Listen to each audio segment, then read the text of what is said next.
Welcome to Serial Podcast 9. What? Hello, I'm Kevin from SerialNine. And I'm Gerard from SerialNine. And I'm Ryan from Dota Logic, and this is Serial Podcast 9. Episode, the one after the last one. Yeah, 25. 25. All right, team. So we have questions from people that have listened to 2 podcasts, which is nice, I think. Actually, one was a guest, and I think we've answered this before, but maybe we haven't. Matt Peterson, aka Kevin's half brother, would I like that I make that joke and I never explain that you guys aren't actually related. He wanted to know what video games we played growing up, like car video games. I swear, like one of the first games was like Outrun, you know? Yo, Outrun? Like, is that the motorbike one? No. What the Or no, Outrun? I guess it's not with the first games because like Yo, there was a sick motorbike game on Excite NES. Bike. There was also that Tony Ironman Stewart like truck racing game where you could get NOS and upgrade the motor. But wait, wasn't that an arcade one that had 4 steering wheels? It was 3. That It was was a blue, a red, and a yellow. That was the bomb. Dude. Yeah, that one and you is the spin bomb. them, and Yeah, the truck you spin them. Yeah. Yeah, And you use the NOS and you like those top two rate games, is like and a top. yeah, and Which one is Outrun?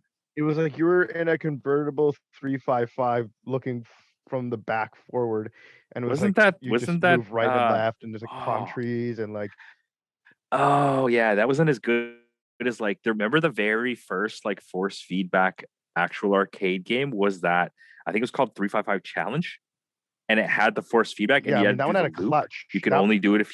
Yeah. Okay, but that's a different game, right? Yeah, 355. Outrun Challenge is had like a real clutch. basic That was version. oh yeah, way earlier than that. Like this is like before like Cruisin' USA or like Rush. How come I Any of know the those name big Outrun, but I games? don't remember that game. I think the motorbike game, I don't know if you're talking about, was Excite Bike. Excite Bike was bomb. Side bike was super cool. Do you guys remember Road Rash? Did we say Road Rash? I don't remember Road Rash. at Road all. Rash was a Road Rash, oh, yeah. and you could pick up weapons while you were What? racing, like chains and bats, and hit people off their bikes. No. Yeah, and you're like chains and like you hit people. And Okay, then you so- could kick them. Yeah. So The okay. guy would get up and kick. Do you remember like Carmageddon? No. Oh, Carmageddon was like a racing Twisted game where you would, Metal. like, run over pedestrians. No way. Twisted Metal was Yeah, like, but I don't. Twisted Metal wasn't That like was about later. racing. It was fully about just like no, but I mean we never Yeah. said racing games, we just said games. Well, it is it is meant to be racing games, but we've only listed racing games, okay. which is great. And I wanted to know like what high horsepower cars you built in them, but so far we've only listed games that are like motorcycle games and where you could kick people off, run people over, and yeah, we haven't even like. Well, got to, I feel like I real started with the racing games. beginning, like in the very, like Yeah, the NES and like yeah, exactly. And then when you get to PlayStation, then it's like yeah. Yeah, I mean, obviously Yeah. Gran Turismo, man. Gran Turismo was Everybody- the fucking bomb. yeah, everybody played Gran Turismo. I feel And like. and obviously like exactly. what high horsepower? Every single one. and, like, Every single one. I remember Ridge- having there was like Ridge Racer, there was Automodelista. I never played any of those games. This is actually just a funny side note. My dad bought the family like a PC computer, like in the early 90s, and was like, he spent a ton of money on it, and he was like, I spent a lot of money on this thing, so I'll never have to buy another one again. But we had Test Drive on it, and you guys like remember Test Drive? No. You would you would drive, and it was like you had the steering It's like wheel. a simulator. Yeah, and then you would hit things, and the window would like crash. And if you like rev too high and didn't shift, you would like blow your engine. Gerard, did you ever play Need for Speed Underground? I played a bit of Need for Speed, man, but I was always into the games where like basically you could like race or drift. I remember like, what was that game we played at the house, Kevin? I'm pretty sure that was Grid. It had like a drift mode that like actually quite fun. Yeah, it was actually you good. could- Like once you figured it out, it was like legit. You could do crazy big entries Yeah, on that dock level. On that docket one, yeah. I think you could be like the Team Orange cars in that game, couldn't you? Yeah. Yeah, But so- there was the Soarer was the fucking one. The Oh, Soarer was man. the crazy one. We used to so when we started drifting in Saskatchewan, and like we would party at my condo after, like all the guys would come back and hang out and we'd get drunk, and I had Grid, so every night somebody would be up till like 3 a.m. playing Grid while we were like drinking, like just, Yeah, we played a shit ton of Yeah. Grid. but like yeah, and Gran we- Turismo. Gran Yeah. Turismo. The Vanquish, buddy. Kevin, did you V12 play Vanquish. Need for Speed Underground? I didn't really. I mean, I did. I played it a bit, but like, I think I like the other Need for Speeds better because that was like when I was younger.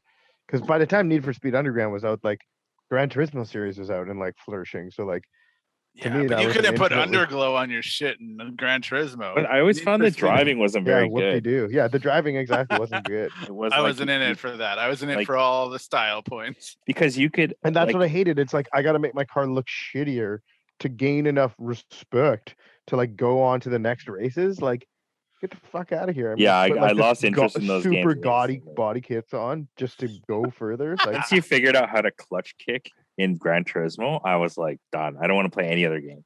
I don't Okay, care what about Forza? Did you guys play I Forza? don't know, man. I sort of lost interest after 3 because was it 3 even was with the Vanquish? Because 4, like the drift, like it got so super realistic at that point, and then the drifting was weird, and then the new PlayStation came out and I didn't have it, and I wasn't really playing video games that much anymore because it was just didn't have the time. yeah, I feel like I've come to the end of my car video game experience as well. Like, Oh Yeah, I man, like never the had next an would be a Xbox, so I have simulator. no Forza. But yeah, exactly. I don't bought a have the game PS4 right. and then I have like what's that game that's like really popular for sim racing, but I don't have the steering wheel and all that shit. I fully, aside from like Midnight Club and like Dub Edition and all that stuff, I never had that. But I went through there was like Street Racing Syndicate, and that game is very almost offensive now that I look back at it. And not like, and I'm going to say this from like, I guess from a social justice warrior position. Part of the goal of that game was you would get you'd win girls essentially, like you'd get girlfriends and then you could take them for drives in your car, and all the girls in the game were like actual car models. So like Courtney Day was in it, and then you would like unlock different versions of Courtney Day, and I think it was Different like outfits.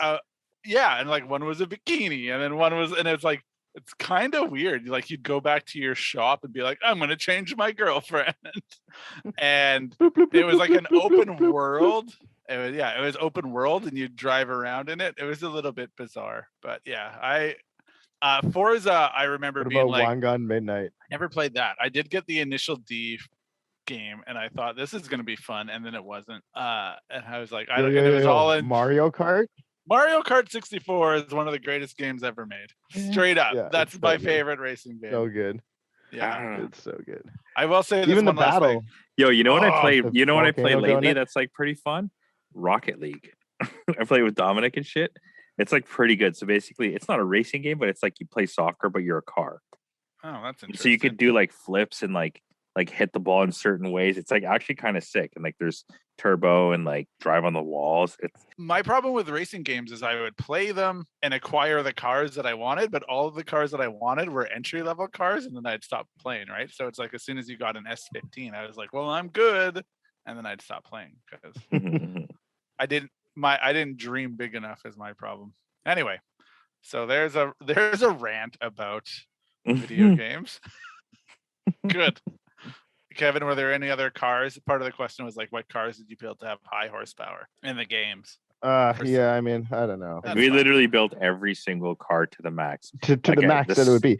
But what I will say is like, well, yeah, the most fun we would have is like racing like the Spoon Civic Type R against like GT1 cars, and playing super dirty, but like completely beating all these cars that are 800 horsepower, like full out race cars, and you're in like a Civic. That seems like the story of your life a little bit.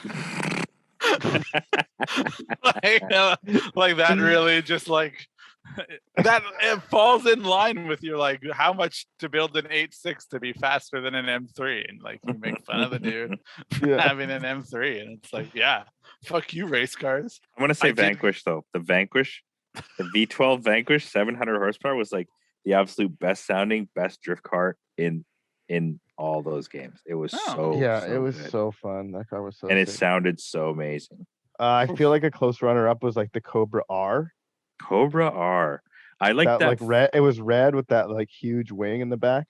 Oh, I don't remember driving that one. I did spend a lot of time driving that weird Falcon XR6, that XR6. crazy Yeah, Australian supercar thing.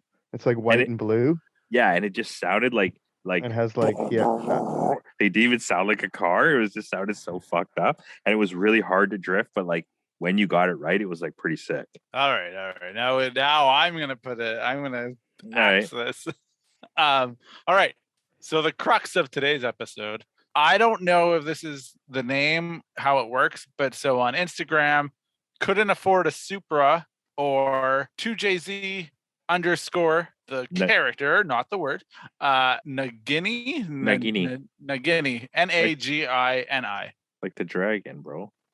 Oh, I don't know that. So we could spend a whole episode you telling me about dragons. I don't know. Cool. I don't know. I just assume it's some sort of dragon. Look, man, I fucking don't know anything about dragons except for that movie Dragonheart, where Sean Connery was the voice of a CGI dragon. Oh, the snake. That sounds like a really bad movie. Oh, dude. Hey, what? Wait. Nagini is the snake from Harry Potter, dog. Are you serial? Yeah, bro. You've seen all of them recently, Gerard. Okay, but I don't pay attention to this. Yeah, Nagini is the snake, bro. Ah, that's fun. All right. What's the question? Yeah, I forgot to ask the question. I put the phone away, and I thought we were going to talk about dragons the whole time. Okay. You can imagine dragons. Oh, you son of a bitch! New podcast idea. ... Car culture etiquette. What to do and what not to do as a car enthusiast. So, I mean, this can be in a realm of anything. We've touched on like what to do at a drift event. Like, hey, don't take the spare tires home, you weirdo. Like, don't get tires signed by drifters. They're not cool keepsakes. And like etiquette, don't drink too many energy drinks at professional drift events. But anyway, as car culture goes, what are the to-dos and not to-dos in car culture? Let's start with meats. Let's start with car meats. Yeah, I feel like this will be the whole episode. Yeah. Okay. So what to do? Clean your fucking car. Car meets are pretty crazy. Like you could have like a pretty crazy car, but like there's always going to be somebody with a crazier or more interesting car. So people may or may not even look at your fucking car, no matter how nuts it is. But if they do, it's always nice to have a clean car. So that's a really easy, simple one. If you're showing up with a whack car, that's dirty. Don't just go park it somewhere else. Yeah. You know, like don't go park in an open spot beside a bunch of sick cars with your stock car. Yeah, that's a huge one for sure. That requires a lot of like self-awareness though, hey? Like actually. And I mean, to elaborate on that, like maybe if you're rolling up with a fucking Chaser, don't park by a bunch of BMWs. Or if you're rolling up with a Jetta, don't park by the fucking JZXs. You know what I mean? Like try and park with your get in where you brethren. fit in. Yeah. And I mean, these are real simple ones. Don't act like a fucking asshole. Don't rev the shit out of your engine. Don't fucking try to do burnouts. Don't don't get into fist fights. Pick up your fucking garbage. Yeah, pick up your garbage. Don't be drinking at the meet. Oh man. Don't threaten to pull a gun on someone. Wasn't that a thing that happened once? Was it? Jesus Christ. And don't try to show us your fucking 2 or 3 or 5 or 700 horsepower with a 1-2 shift in front of the thing. Like, I mean, if your car's fast, it's fucking fast. We'll probably see it at some point at the track or at the drift event or something. But like, I don't know, man. I don't really give a fuck that your car like can go through first gear real fast or like it spins. I mean, that's cool, but like it's a car meet. It's not a fucking drag race. It's not a drift event.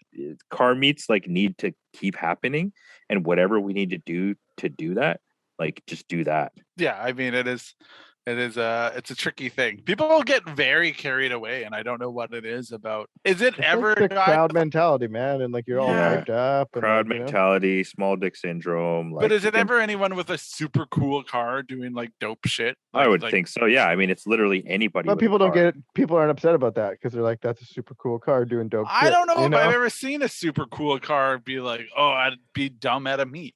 I mean, go to Langley. It's like every car's fucking nuts and every car does stupid shit. So I'm never going to Langley. Come on. No, I will. But I mean, that's like it's kind of like it's a lot different of a meet than, like you going to Canadian Tire in Coquitlam. You know what I mean? that's like you're going to like some secluded spot, and it's the shit's popping Wasn't off. it a Tim Hortons? Well, I mean, I think Isn't the meat at a Tim Hortons? Like that's not a secluded. No, spot. I mean, it's not a very busy. Okay, maybe that was a Hortons. recent one. I'm talking about like those like 194. Like I think that's actually just the street No, racing. that's meat. at a Tim Hortons. That's the one. Okay, well, that's in the vicinity of yeah. Okay, you're right, probably. So maybe we should tell people to stop doing that there as well. I don't know. I mean, I feel like if it's established that's like, but I don't know. Like, no, because that could all go south very quickly. It's like it's established that you're kind of allowed to break the law. It's but like, no, I mean that is shit it? though. No, but that shit's like, I mean, I don't know how it actually is, but like a lot of those places and like once you go further east, that shit's like grandfathered in. Like everybody is crazy and does crazy stuff. Like remember the Langley Cruisin' or whatever it is, or the Langley, that one show that's every single year. Yeah, it's the Cruisin'. It's the Cruisin', which is like, right. I mean, like it used to be ridiculous. I'm sure it's probably toned down a lot, but I can't even imagine. Ryan, didn't you go there just because In-N-Out Burger is there? That's the only time In-N-Out Burgers like in Canada they come up with. They're there for the Cruisin'. No, I've never done that. And now I'm a vegetarian, really? So what am I going to get at In-N-Out Burger? Nothing. Burger with no burger on it. Yeah, that's what Five Guys gives you as a veggie burger. They're like, here's a burger with no meat. It's like, cool. Yeah, no, I've never gone. I've been to In-N-Out Burgers, but I've gone in California because I'm a real bag of douche about that, I suppose. I'm a real purist about it. I don't know, Gerard. I feel though like if I've learned anything from being alive the last 5 years is that all it takes is like one person to make a complaint and then everything goes to shit. Absolutely. I mean, I agree that like the shit shouldn't happen, but like it's a bit of a different level of things too. It's like you got guys that have like $150,000 hot rods that they drive 2 times a year versus some fucking dumb kid in a Jetta doing a first gear fucking cooker right with a 16 valve in his car. Like, sick. That's yeah. It's like you bought a house that was less expensive because it was next to a racetrack and you knew the racetrack was there. And then now you're mad that your house is next to a racetrack. So now you're writing your MP or you're writing to the government, for people who aren't Canadian, to say like, I'm mad at the racetrack. And it's like, I don't know. I just feel like regardless of what that is, everything can go south very, very quickly at one of those things. And that's the whole point, right? Like, and I guess I'll be the wet blanket. Yeah, that sounds super cool. But as soon as like one of those crazy cars that only comes out like 2 times a year fucks up and breaks something, well, then that's now the headline. That's not the, hey man, that car is like wild. It's like, hey man, that car like fucked up and broke something or killed somebody, hit someone. It's like, yeah, he only drives that car 2 times a year. And then people are like, maybe he should drive it more so he knows how to control it. Like those become the, it's, I don't know. Are we laughing because I never drive my car? Honestly, I think we're in it right now, man. Like we're being attacked from all angles, it feels like. And I'm always doom and gloom about this, but it does very much feel like the last kind of days of it. And however many of the more days we have of it, but like meats when I moved here were phenomenal 7 years ago. And I don't know what they were like before that, but like when I came here and we would go like the Burn Road or Market Crossing meat was sick. Like I remember people being like, why don't we have more car shows? And it's like, because you have a crazy meat every Thursday night. Yeah, every week. Yeah, it was super dope. And then there was like the Revstein Spanish Banks meats. Yeah, those are sick. Those are sick. SerialNine block party. Huh? Yeah. Little plug. Those are decent. And it just feels like everything goes away and then something comes up and it's like people that have been around in the scene a little bit longer that are like familiar with what's about to happen are very aware that it's like, no, you're going to fuck this up and it's going to go away. And the other part of that, I think I touched on this once, was like, we used to organize meets and the people attending the meets in Saskatchewan, there was not everyone, but there was definitely a group of people that like let it go to their head, thought they could get away with whatever they want, and they just torpedoed those meets with their behavior to the point where it was like the event organizers, us, were like, man, this is not worth the headache. Like, we go through a bunch of work so these guys can be jackasses in a parking lot. I mean, honestly, like Yeah. as much as I do like the sort of all-in-one meets, like I went to that, that Tri-Cities meet. I thought it was pretty cool and stuff. But like, I could not to be arrogant, but I could give a fuck about more than 50% of those cars, and I'd rather just sort of have like really cool cars or the cars that I'm into, or my like the sort of small group of friends or friend group that I have, just like those guys hang out, because like I don't talk to most of those other people, nor do I like care to see half of those cars. So it's like those meets are pretty volatile as far as like, because you don't have any control of like, basically most of these people. It's just going to blow up real soon. Like you're going to have 2, 3, 4 meets.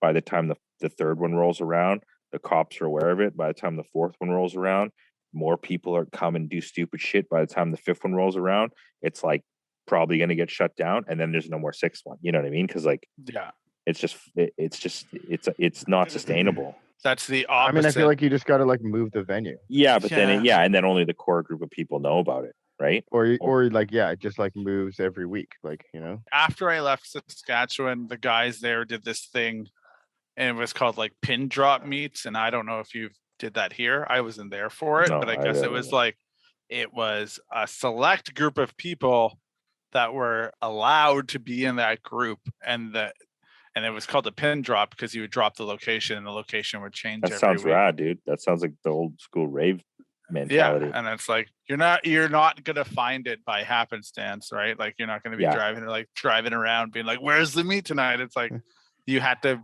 be like accepted to get into that, and that's kind of sick. Bad. That's a good idea. And then you if you want to go, you have to be friends with or know somebody, and then if they're in that core group, they have to vouch for you. So if you screw up, that person gets cut. Yeah. The person who said you could go gets cut. Or gets scolded. Yeah, we should do that. We should fucking do that. That's a good idea. I like that. I mean, and that is the solution. Obviously, then the nice thing about meets, and I guess like it's the counterpoint to your point, which I agree with as well, Gerard. Like, I don't necessarily like going to meets because I do like meets, but like there's a lot of mediocrity sometimes that you got to like get through to find like the gems, right? Like it's like your ratio is probably pretty high to like gems to the mediocrity. But sometimes you come across a thing that you've never seen because like that person is just not in your world, but they have the same interests, right? And I mean, dude, I've been to local car shows that didn't have the same caliber of cars as like those Thursday night meets, You mean higher? No, they're like not even as good. Oh, right. Yeah. I mean, I've seen crazier plethora and mixture of cars that I like was like, yo, that's sick at like a local meet than like at certain other local car shows, So I mean, that's where I saw that Lancia Delta on fucking BC coilovers and like XXR wheels. I was like, yo, it's a Lancia Delta. Like the fact that you've done anything to it is already sick, even if they're kind of like shitty parts. Like it's kind of sick. Yeah, and so that was at a Thursday night meet. Yeah, is what you're saying, right? Yeah. And so I think is it fair? Maybe we should explain what Thursday night meets in Vancouver or the greater Vancouver area were to people that don't live in Vancouver. They were a meet, and they were on Thursday night. Yeah, but they were huge. Like, how many cars were there? If you were to wager 200? Yeah, probably like 200 cars. Yeah, it was a lot. At the max, I think even more than 200. I think more than 200. At one point, I remember that one of the car shows had to bring all their cars that they shipped out. They were like, if we're going to get people to come to our car show, we have to go to the Thursday night meet with our cars that are like the showstoppers at this car show, and have them be at this car meet. And so like all these like showstopper cars rolled in because they were trying to like drum up attention. But then at that point I was like, yo, I just got pictures of your car in the wild. Why do I got to pay money to come see it now at like a convention center? Yeah, exactly. All right. So shall we continue with the yeah. Etiquette. The etiquette. I mean, be friendly, man. Like, don't be an arrogant prick just because you got a sick car. or even if you don't have a sick car, or if you got an exotic car, or if you got, I don't give a shit what kind of car you have. Just don't be an arrogant prick. Yeah, I feel like that's just good advice for life. Well, I mean, Yeah, that's no, just good life but advice. it is for sure. But I mean, it definitely comes with the car scene. Like some guy's going to show up with a C8 Vet or like, or a 800 horse Supra, or like, you know, insert dick swinging car here, and like walk around like his shit don't stink. And it's like, well, dude, I don't really care about your car. Like, you may think it's the best thing since sliced bread, but like a lot of people here don't even care. So, you know, I will say one yourself. thing. Like, I feel like you were the other guy like 5 minutes ago, where you're like, you know, I show up at these meets and I don't give a shit about at least 50% of the cars here. Yeah, but and, I'm like, not gonna talk to that guy. Like, fuck him, you know. Like, no, but I'm not rolling in and revving my engine and being like, yo, I got a fucking 6-speed, like like one of a kind, first in the world. Like, I'm SerialNine. Look at me. Like, you know, that would be an arrogant prick. If I just don't really talk to people, that I don't think that's being arrogant. That's just being like, you know. I'll give I you definitely sound like that first guy. That first guy is like that's the guy I want to hang out with. It's the first guy. That's the one. I actually have an example of this, and I'll try my best to not, because I doubt the guy listens to this. But I saw a guy in it was a certain type of car, and that certain type of car aligned with the calendar. No, the calendar day. It was a calendar, and it was like he had the car out at like at Iona Beach on a day that aligned with another day. It wasn't the highest level trim of that car, which would have been the impressive level version of that car. And I was in my 4Runner, and I remember being like kind of stoked. I was like, because like I think at that point I hadn't really talked to anybody about cars for a while. I was like, oh man, super cool that like you brought this out. And he was just like, wasn't really like, he's like, yeah, whatever. You know, and he was like, took off and met up with his other friend. And I was just like, you could have been a little bit nice. Like, I've never, if someone was like, I've had full on conversations where I've explained my car to people, or like, and maybe that's just my personality type, that I'm always pretty amped to talk about shit like that. But it was just kind of like, the guy, it was kind of a snub. I was like, oh yeah, that's sick. And he was like, yeah, I know. And I'm like, well, it's not that sick. I'm just being like, yeah. And I mean, that's the thing too. If somebody comes up to you and we're like, and like, they're like, yo, like, sick car, or like, what kind of wheels are those? Or like, what's your setup? Like, I mean, you gotta, obviously they have to have tact, but you also have to have tact in either, you know, snubbing the guy or entertaining the guy. Yeah. Like, don't just be like, yeah, like that guy. Don't be that guy where you're like, yeah, cool, buddy. You know, like, yeah, get the fuck out of here with your 4Runner. Like, I love it when you don't know people ask you questions about your car. Yeah, you know what I mean. Like, one time I was driving in the Celsior, and this woman like had a AE 101 Corolla, and she was beside me, and she was just like, "That's the nicest Toyota I've ever seen." Like, what is that? Like, yeah, did you get that from England? I'm just like, oh no, man, I got it from Japan. Like, yeah, blah blah blah blah blah. Like, dude, funny thing was with the Verosa, more elderly or like women, like middle-aged women, would comment on that car being like really good looking car. Really? Yeah, I had 2 or 3 like legit ladies like comment on that car being like, oh, like, what kind of car is that? Or like, they're like, that's a beautiful car. Maybe that flowing shape really spoke to them. I don't know. And maybe Toyota built that purpley color. Yeah, maybe. So I think there is like, and that is the tact. It's like, man, if someone's gonna go out on a limb and be like, oh hey, like, cool car, and like have like some interest in it, you could probably, and I'm not trying to sound arrogant either, but then if you would have been nice, like maybe I actually would have been like, oh, like, I take photos of cars for fun. Do you want photos of your car? Like, maybe I wouldn't have, but like, yeah, maybe it would have started the blossoming friendship from there. Yeah. I don't know. When anyone gives me a thumbs up, I'm always stoked, you know? Or like hang loose or rock on, or like, oh hell yeah. Yeah, that's super weird. Like, sometimes when you're driving in your car and you're like thumbs up, and the guy clearly is looking at your car and then doesn't give you any response. You're like, what? Okay, buddy. Like, sorry. Like, you know what I mean? Yeah. And then you just pit maneuver him. So you're saying you give a guy the thumbs up? I don't know what to. I'll say this: I don't know what to do when someone gives me the thumbs up because I want to give be a like, "Thank nod, you." a Oh yeah, nod, or a thumbs up. Yeah, or like give or a thumbs yeah. up back, or any Yeah, sort of any indication. response. Ooh, I you know will what's say a- I drove past another car enthusiast. No, I've been there. Yeah, and I know like who same this thing. is. Like yeah, I So was do like, yo, I. sick, blah, blah, blah, and they were just like nothing. And I was Yeah. So then I was like, all right, well, Maybe Fuck they you. were Fuck you really then. caught off guard that Kevin from SerialNine was like, "Yo, sick." And I they're like, highly it's doubt Kevin. that. Be cool. Be so cool. It's Kevin. That's how I live my life every time I see Kevin. Oh my God, it's Kevin. Be is that so why you cool. always look flustered? Yes, because I don't know what to say or do around you. It's Kevin. I mean, I just always try to be like friendly. But yeah, I mean, what I was gonna say is like, yeah, at those meets too, like it could be pretty daunting for like maybe the guy's younger, maybe the guy's inexperienced, maybe the guy doesn't even have a fucking clue what kind of car it is, and he just thinks it's cool, and it might just be like a big deal for him to like even talk to you in the first place. And if you're a jerk to him, it's kind of like not really super helpful to like progress the scene or to like put confidence into that guy's like future man, car endeavors. That belongs in the gatekeeping episode. We spoke about that. I agree. I do think one of the other things about etiquette, and I think we're all guilty of it, but it's a thing to be pretty.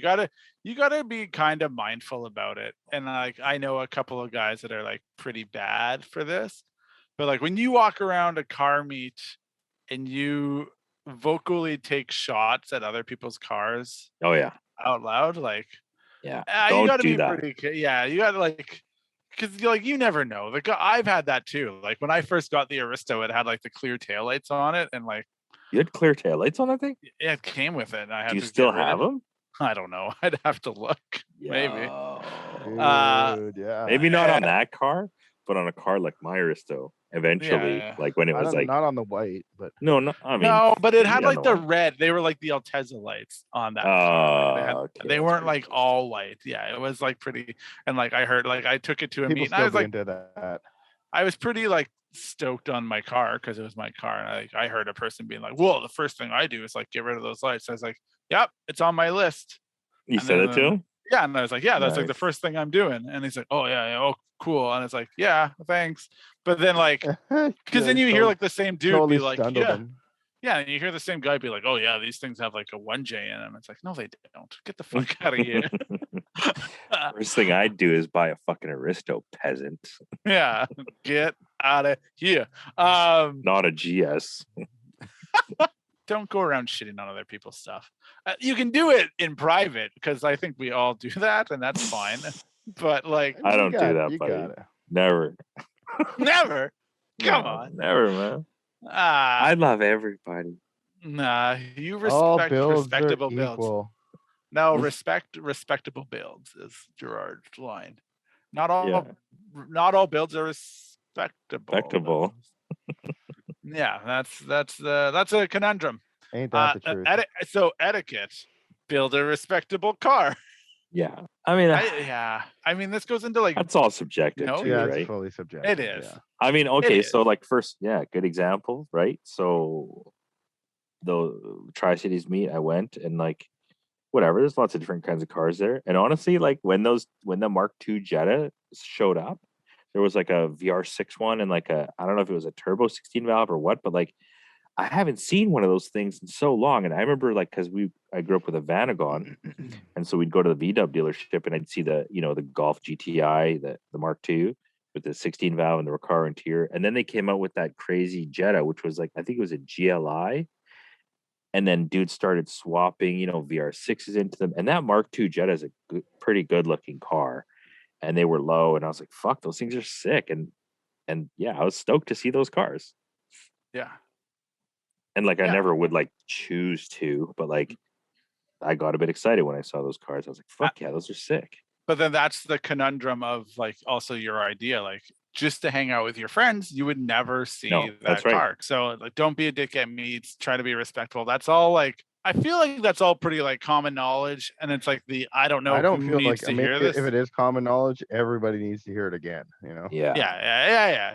Don't ruin shit for people, especially if you're new to this. Like if you're new to the car culture, and like how many years do you think you should be like, what makes you not new to car culture? Like how long do you have to 5 be years. around? Yeah, okay, I can agree with that. I mean, Be rolling up. personally, 40,000 hours of car culture. personally, everything. No. I mean, honestly, like personally, like to be like legit in a car scene, it's a decade. A decade is like true, like, yo, like I'm a car guy. Like 5 years, like it's not much. You could be like, hey, It's I true. got into cars, I built a car, I went drifting for a couple of years, didn't really like it. I'm out of it. So like you're at year 5 and you're or like, even your car sat for 2 years. You know what I mean? Out of those 5 years. yeah. Like, yeah. But like if all you've right. been into cars for a decade, that's like you're probably a car guy. That's a and I tough don't really pill think for a like the lot of true people to car swallow. guy is gonna be the guy ruining the shit either. No. You know? No, I think and if I you've don't. been into cars And I don't for a want, decade, and I don't want to, and I can't, and I'm not gonna blame all new guys for all the problems either. You know what I mean? But like, No. they don't see it's a past pretty that easy way burnout. to make a name for yourself to be an idiot. Well, that's all of a what sudden people this are talking about sideshow you, culture is, right? That's what like. But Yeah. yeah, I was just gonna say, if you're new to the scene, you maybe like not like, I don't mean like actually, but like I was gonna philosophically ride shotgun on things for a bit. Like don't show up and be like, I'm a big dick swinger, watch me two-step this shit, like I'm gonna get my respect right now. I like, no, like chill the fuck out. If you're doing something cool, I think people will find you. And I think that's actually what a lot of all this like dumb shit comes from, is like people are very much trying to they're trying to prove like, oh man, I'm on it. Like I get it. I'm here. Like, look at me. I deserve attention. I deserve accolades. And it's like, how do I prove that?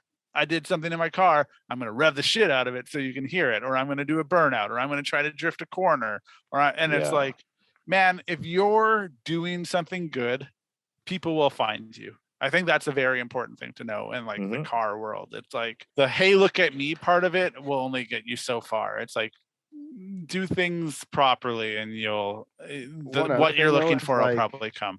Every crew to me comes with like at least one big dick swinger, because like that's because that guy put the crew together. Exactly, he's the king of the crew. He has the coolest thing.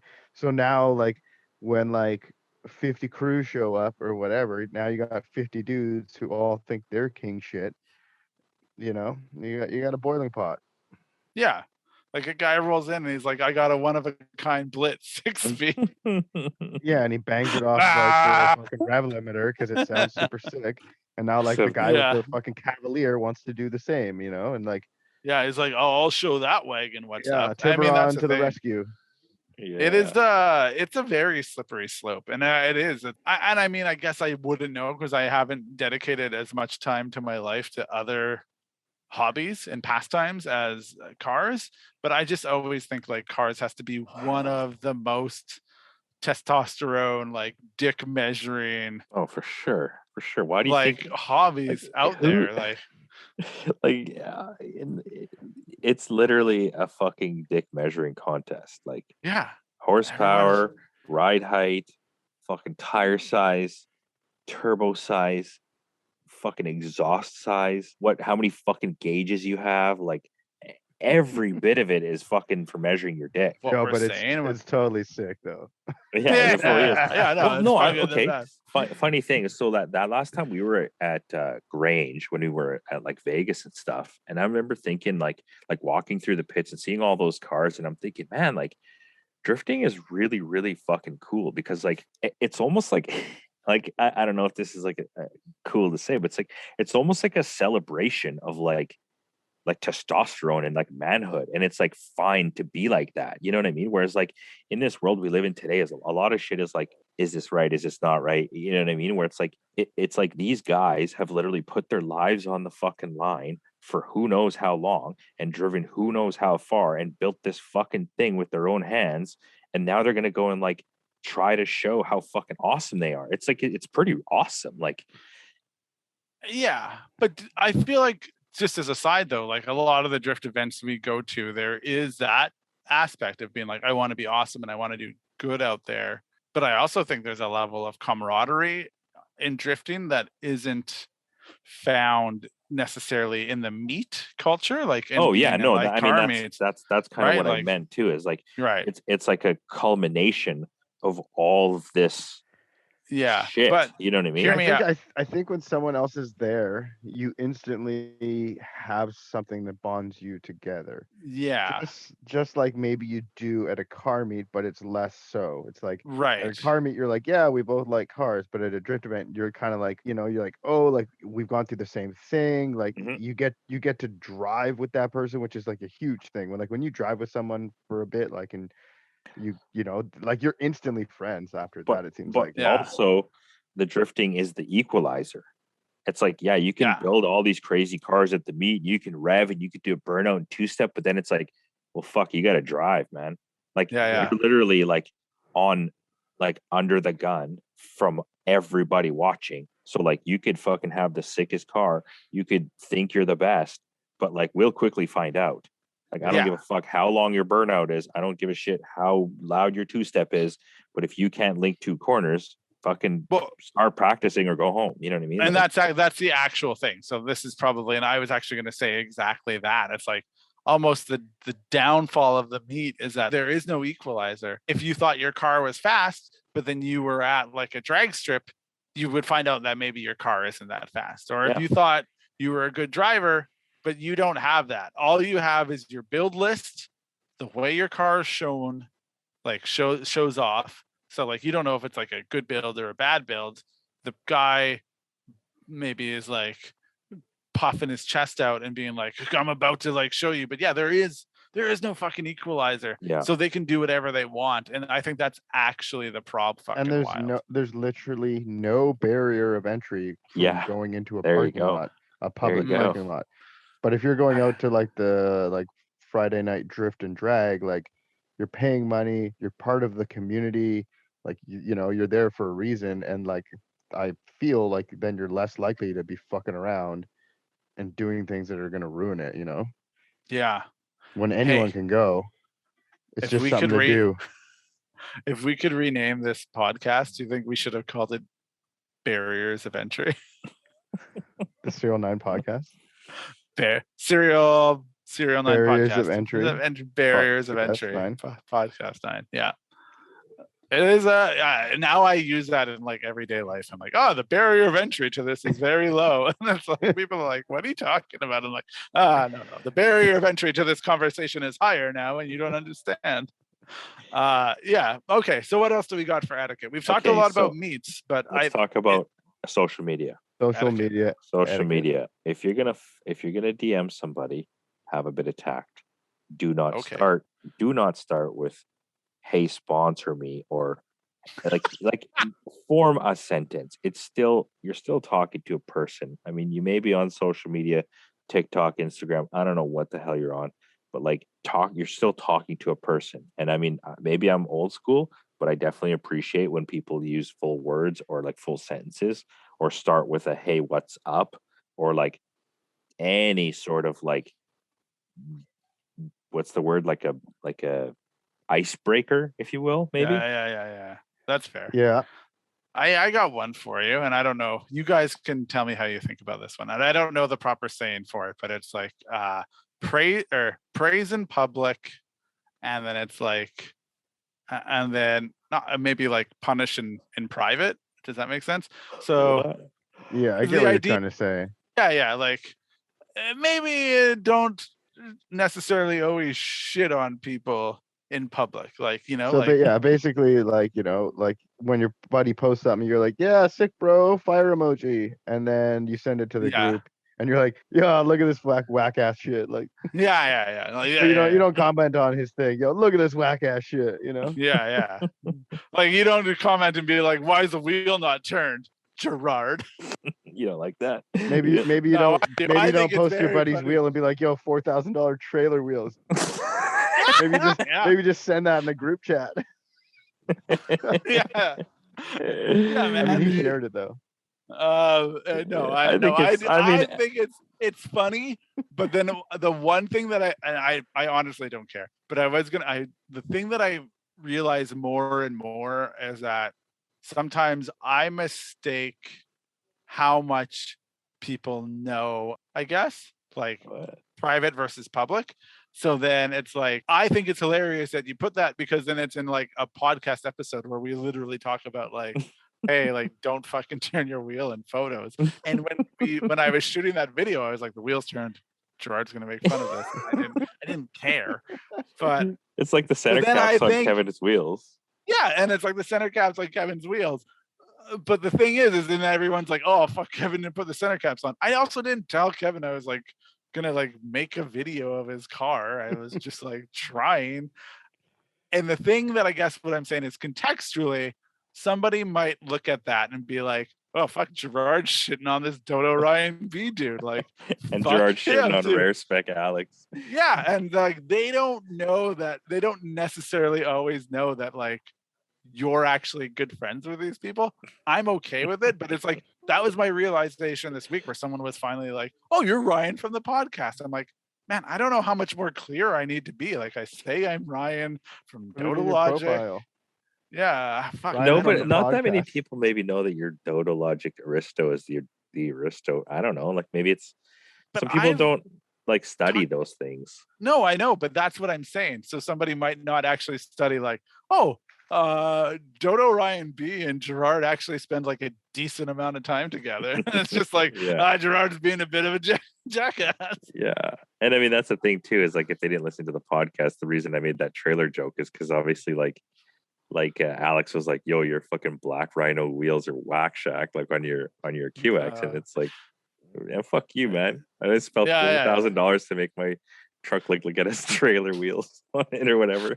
I had somebody a long time ago share a video with Dodo Logic, and I didn't really like the video. And I was just like, oh, hey, like this is a good video. Like they just shared it. And I was like, hey, this is like a pretty cool video.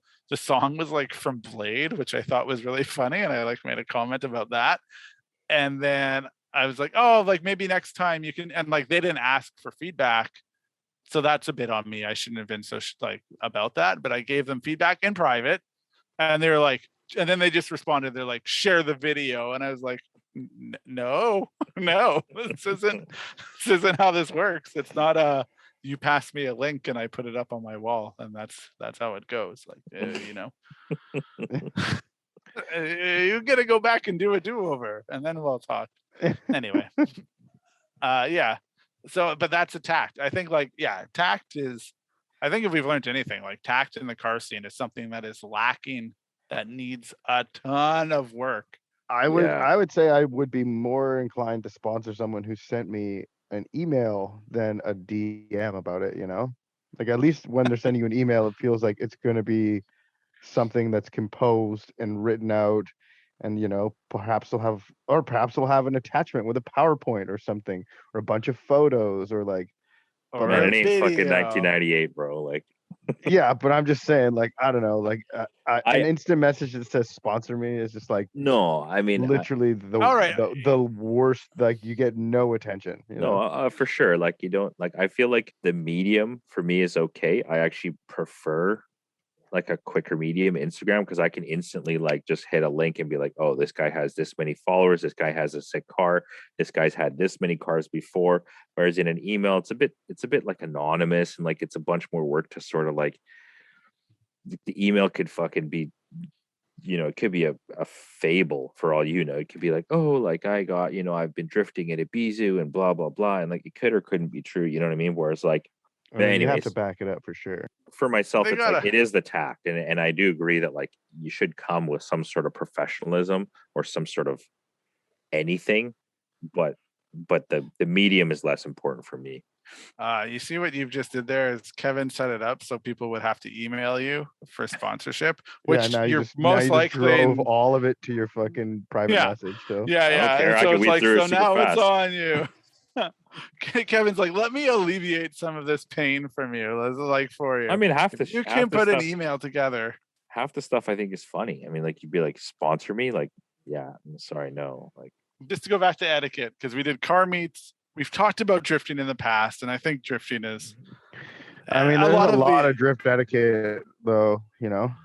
I Yeah, feel like. and I don't know That's how much. is like if you spin, get the fuck off the track as fast as possible, like get out of the way. There's a lot, man. There's a lot of nuances of drifting, and it depends who you're drifting with. Depends what kind of car, you know. Yeah, I mean, and here's the thing. I feel like those things are learned on the track. I don't think you guys want to be like, let me explain all the ins and outs of drifting. Most people going to a drift event, like, I don't know anything about going to a drag racing event because I've never been to one. Is there etiquette that you need to know about going to a drag racing event? Anyone? Is there anything that we're like? What about like car show etiquette? Don't fucking touch the car. Don't get in the car. Don't pretend like it is your car. Don't you look at the car. Can I say one people like totally like sitting on cars at car shows to take photos with them. That's like definitely a no. I never even get that, but go on. One for drag racing that I have to say that like I don't care too much about drag racing. I've definitely done it, but like the quickest way to look like a huge idiot at drag racing is to not know how the tree works. It's like you're literally at the event watching the cars go. Literally study 2 or 3 cars before you get up to the tree and do what they're doing. Don't just drive past the thing. Like learn to know the hand signals, what the people are like telling you to move back or inch up. And you know what you're supposed to like. You get the first one lit and then you slowly roll up to the second one. You don't just drive them. I've seen so many people, and it's bad too because it's usually the import guys or like the guys that people are already like, oh, what the hell is this thing doing here? They don't even know how to like stage. Yeah, because it's their first time and they don't know the stage and the pre-stage. Maybe they're but just that's like nervous. using Google. I mean, you're nervous, but like that's just like using Google. You don't know how to like.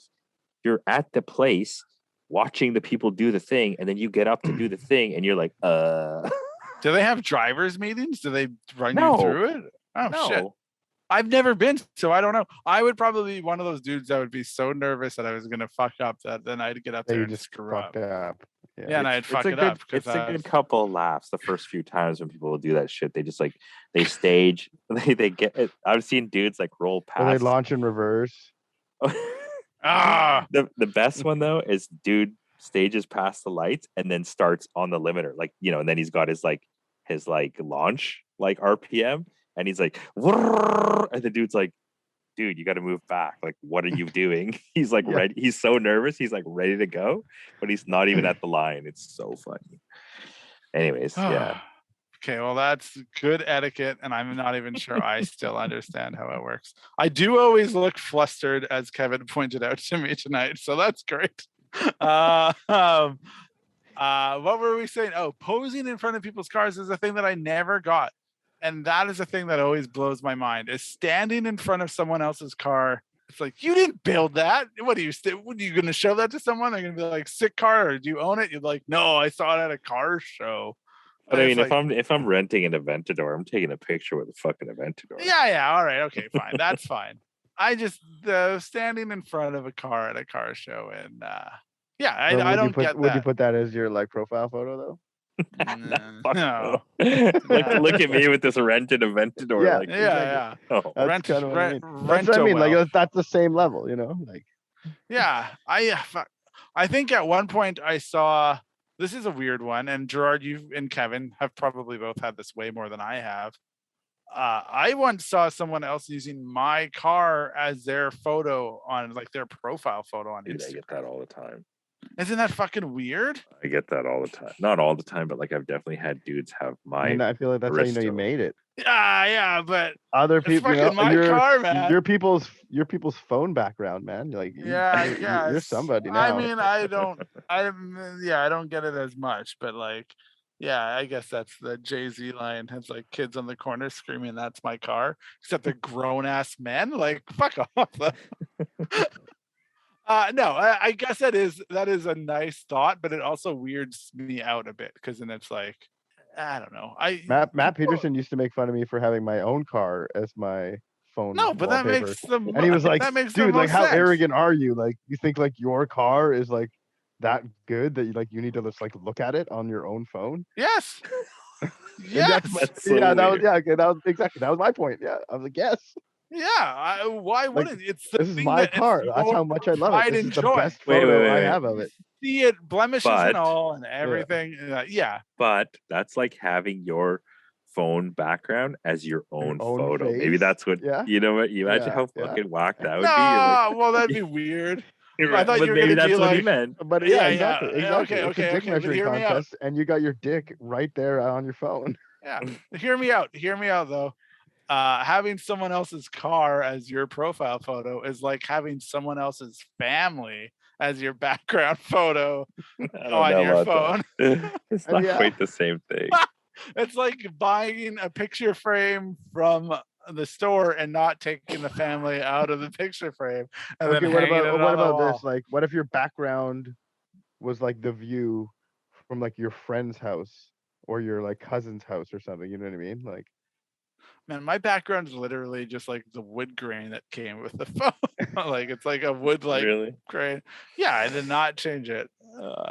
I'll say that when you guys phone, I have pictures of your cars attached to your but they're also photos I've taken, which is probably that's the arrogant bit.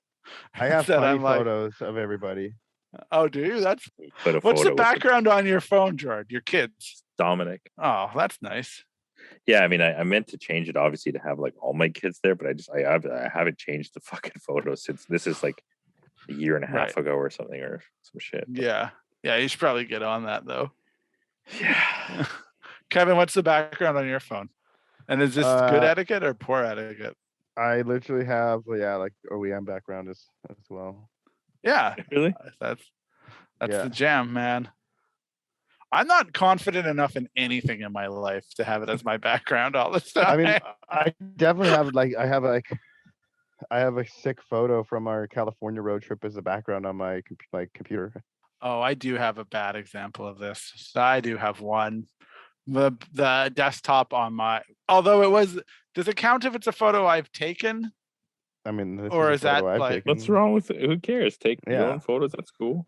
I took a photo. My desktop on my old work laptop, like 2 laptops ago, was Simba's car because it was like just a parked photo that I took at the first year I went to Chicago because I really liked the photo and his car looked super dope and I was like, oh man, I never thought I could take a photo like that would turn out that well, and it's of a dope car. And I was like, this will let people know what I'm into. And so it was Simba's, like when it was blue. It was that version of it. So anyway, so maybe I am bad. So here's some etiquette. Don't be a hypocrite. That's a hard one. Oh, it is very hard. And what other etiquette is there for the car scene, car culture? There's a ton. I know you only learn it. You only learn it if you put in the 40,000 hours. I mean, that's true though. Like there's always that stage where someone does something that's like kind of dumb and funny to their car. Yeah. Maybe the etiquette is like, and I don't know if like you have to go through that, but that's not even etiquette. So it doesn't matter. You're going to do that. You're going to make a silly mistake and an older person's going to judge you. I think good etiquette would be for like actually us older dudes to always try to be more understanding of like younger dudes coming up. Yeah, I think that's 100% That's a pretty good one. Yeah. And then maybe on the lesser scale is like maybe younger dudes. We've actually already said that. It's like just be tactful when you talk to people. But politeness goes a long way, you know? Yeah. So I do think there is that bit to it. I've always said I try not to shit on younger generations because I remember being the younger generation that got shit on. So yeah, exactly. You know what? One thing I will say about that is safety equipment. Like the old dude who's put in the 40,000 hours is always going to tell you to put your safety equipment on, and the young guy will just be like, "Nah, I don't really need it." But like that, you know what that guy learned in 40,000 hours is like, "Nah, you need to put the safety glasses on and wear the gloves and like, you know." Yeah. Open the door while you're spray painting your car. Yeah, exactly. I don't know. What else do we got for etiquette? Is it still cool to say respect your elders? Yeah, but I think you should just try your best to respect everyone. Well, I mean, if you never get put in your place. Yeah. Yeah, Like you can just continually push, you know what I mean? And that's the thing is that some of these kids that are building these stupid fucking cars or like coming to these meets, like that's the same attitude. They're like, yo, fuck you guys. Like I got this car. I built this sick, I got the fucking pop crackle tune on my Mazda 3 and I need you to hear it because like I'm 20 and I'm fucking cool. And it's like, dude, fuck you. Man, I got the Pinto motor in my Cortina and it's better because it's 1.8, not 1.6, and you don't even know.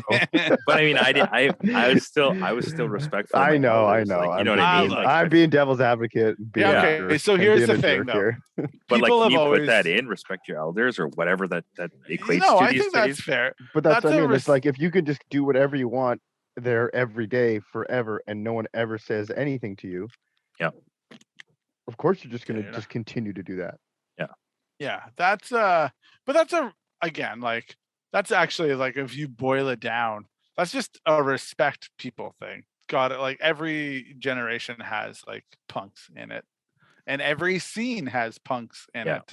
I don't know what the lifespan. I don't mean like actual lifespan, but like of them being in that scene, if they're a punk, is because you like kind of burn your bridges, and you don't find your place where you fit in, and you ruin everything around you to a point where people don't want to be around you. So it's like, like they end up not sticking around. They like jump onto something else. Yeah, and also nobody respects you because like you clearly don't respect the venue, you don't respect the organizers, you don't respect the other people who are enjoying themselves there. So like nobody's gonna respect you.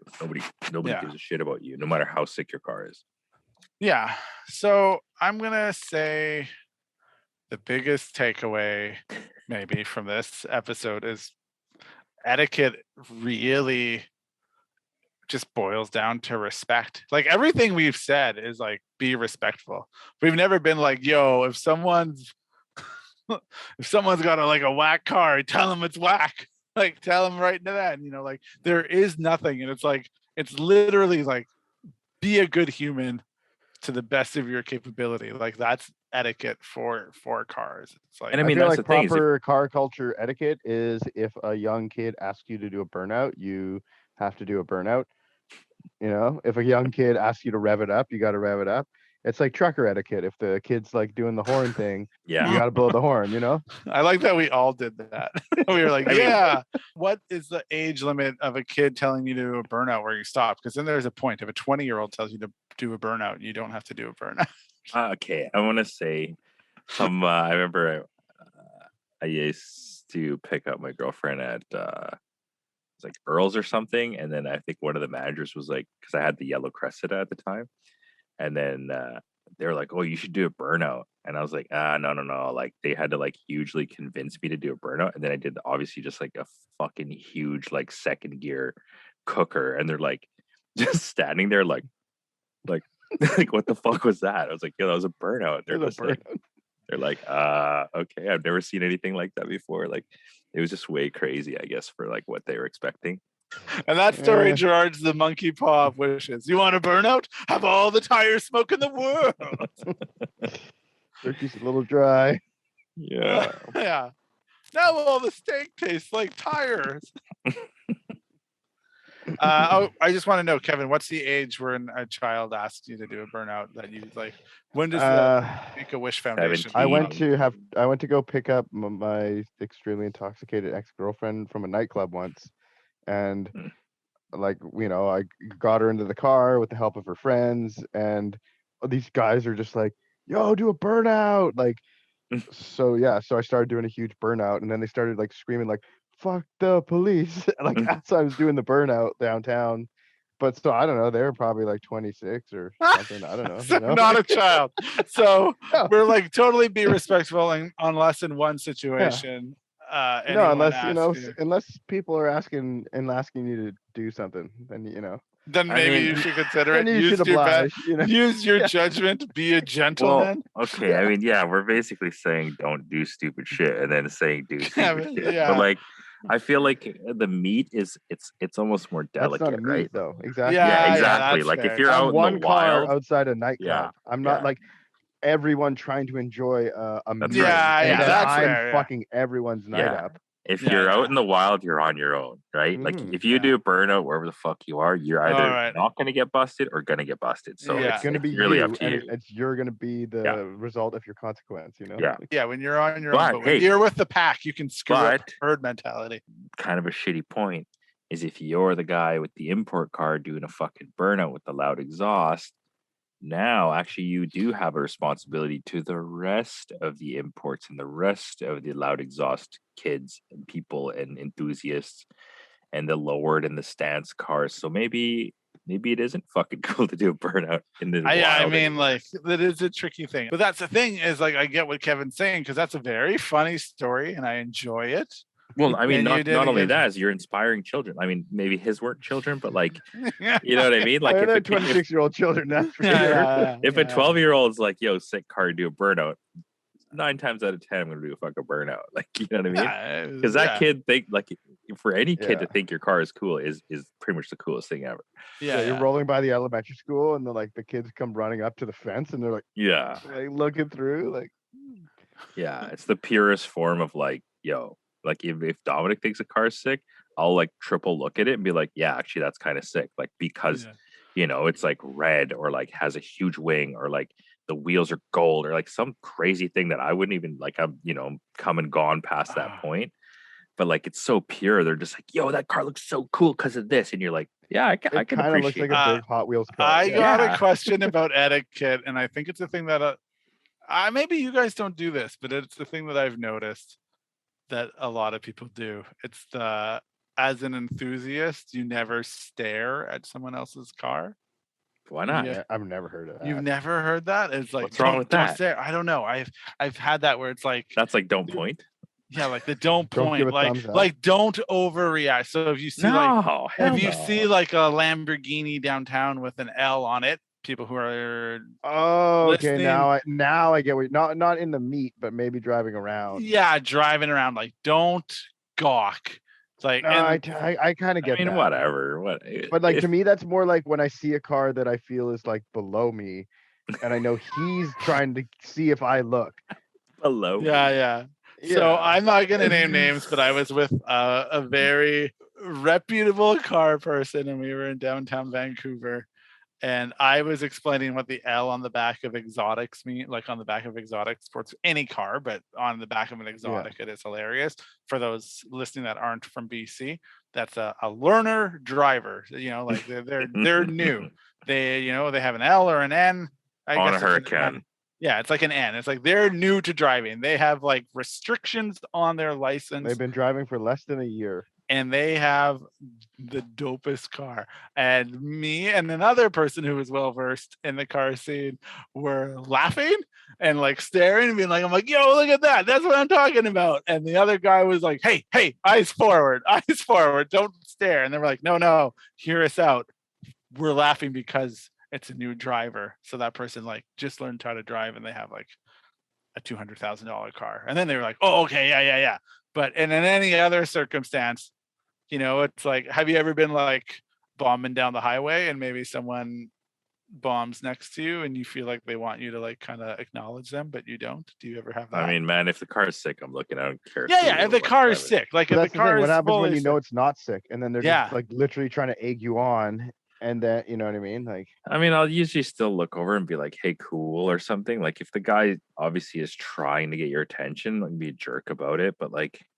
Because I remember that's good at it. I've been on a highway before and I had my Cressida and it was like quite crazy looking. Like it was like 4 colors and it had, you know, the super wide wheels. It's louder than shit. And obviously, you know, and like it's fast. Like, I mean, I guess if you, maybe you don't know a bit. I mean, I would assume that most car guys that look at a car like that and hear a car like that would assume it's fast. So anyways, I went to street race this guy on the highway or highway race this guy and I beat him. I don't even remember where I was going with this story, but basically he just like, wanted to tell he wouldn't even look over. He wouldn't look over.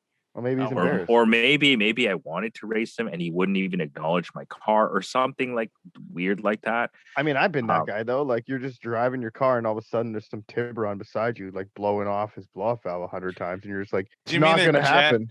Do you mean a Genesis? Or okay, I mean, I get that. Either. I get that. I mean, maybe that guy didn't know what the car was or something. But I mean, if a car that's like fucking ridiculous pulls up to me, I'm looking. You know what I mean? Like it's not a Tiburon with a blow off valve. It's literally like a built car. But what if it is a Tiburon with a blow off valve? Are you looking? I mean, but like what happens not looking. What happens if it's a Genesis that's 4 colors and it has a blow off valve, but that blow off valve is equipped to a fucking 2J and you don't know that, you know?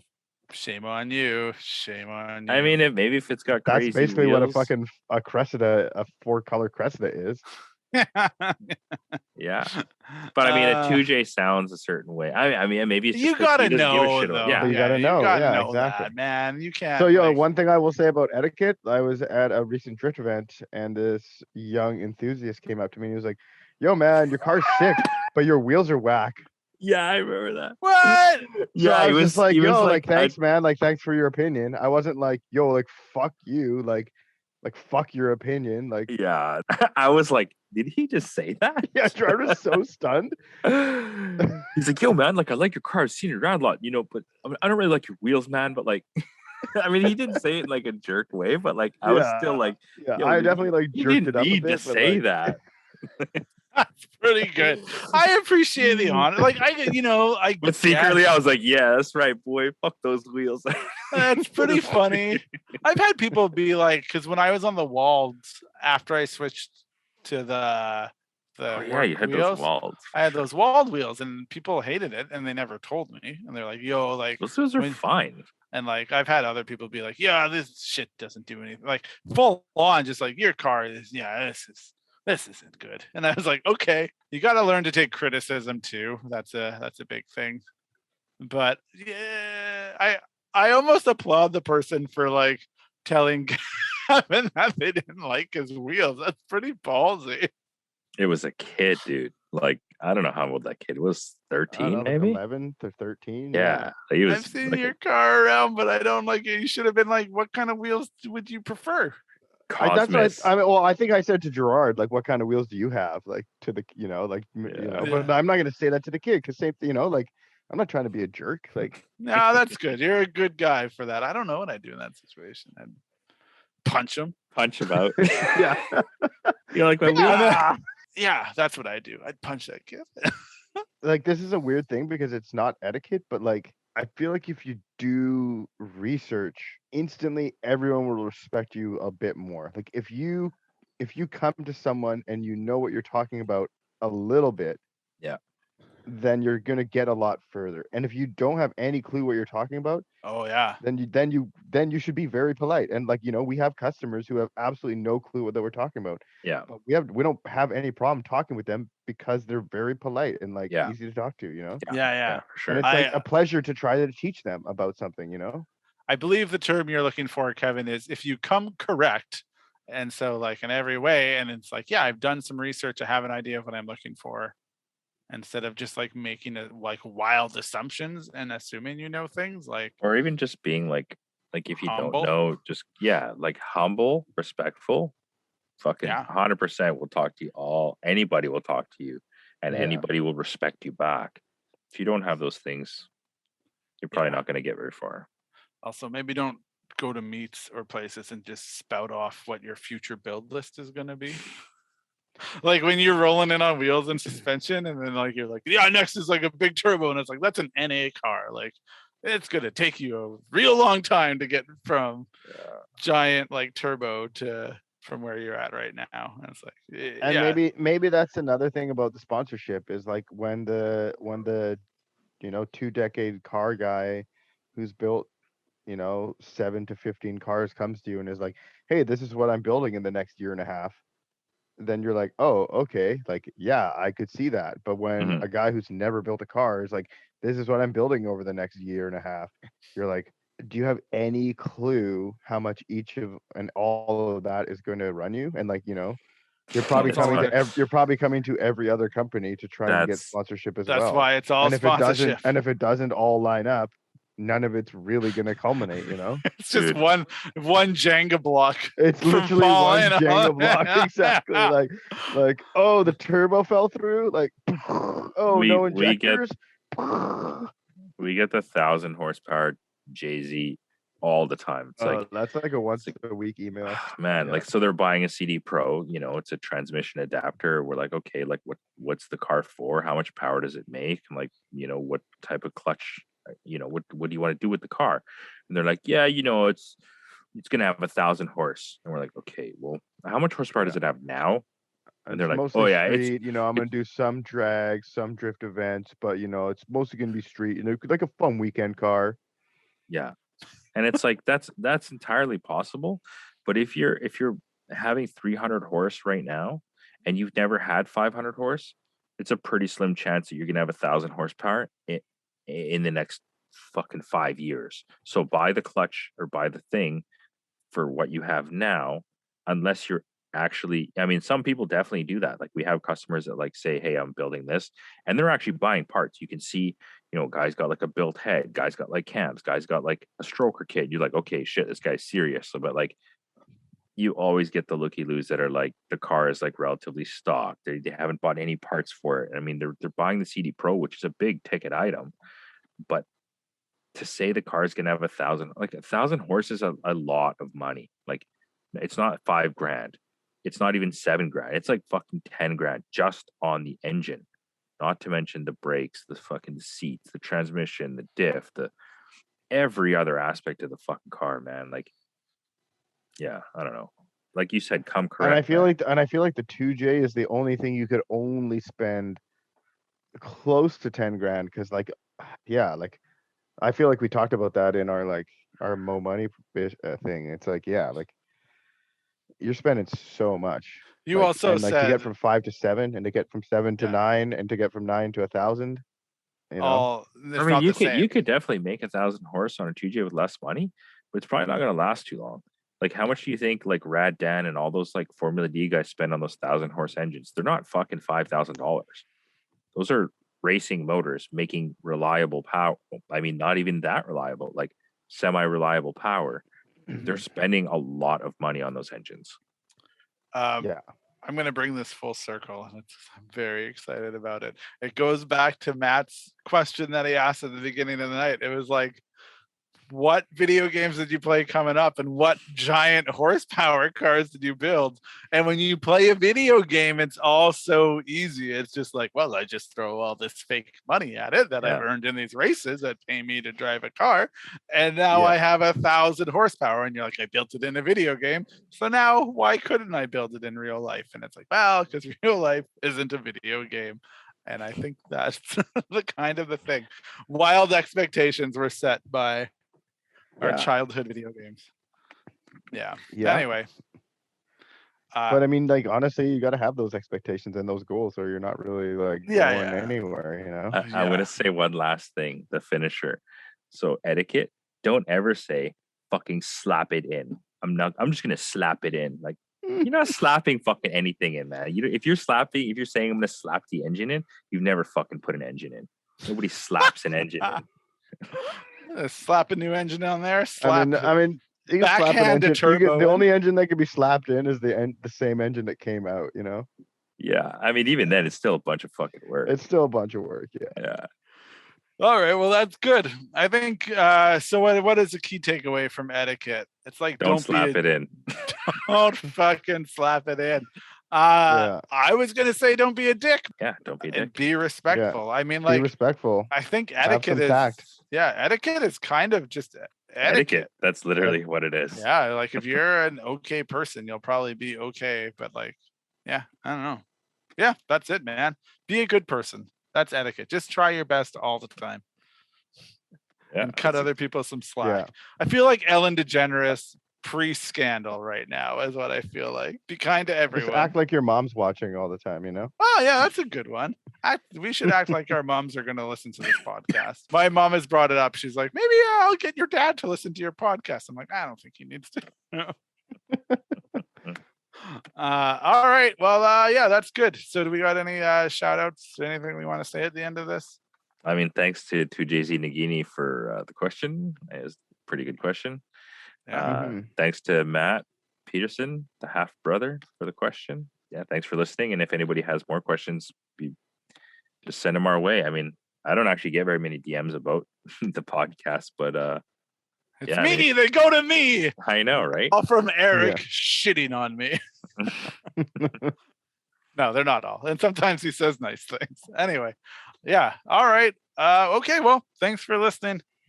All right. Peace out. Next time. Bye. Bye.